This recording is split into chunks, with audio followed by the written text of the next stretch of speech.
ได้ทำนั้นยังหน่อยนึกลด2 นาทีว่างด้วยเรียนครับ15 เรียนเนาะจะไม่ต้องได้เลย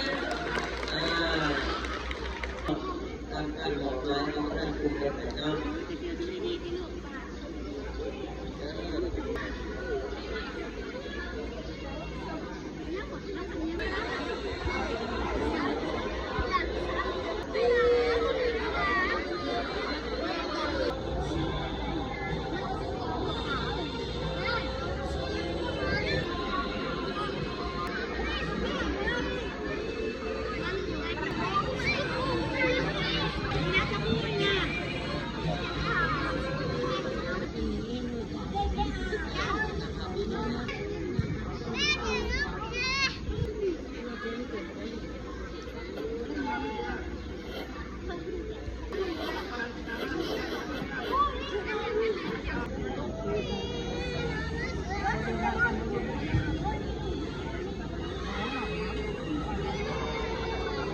ย้ำผมไม่นอนเลยที่อายย้ำมาพี่อีก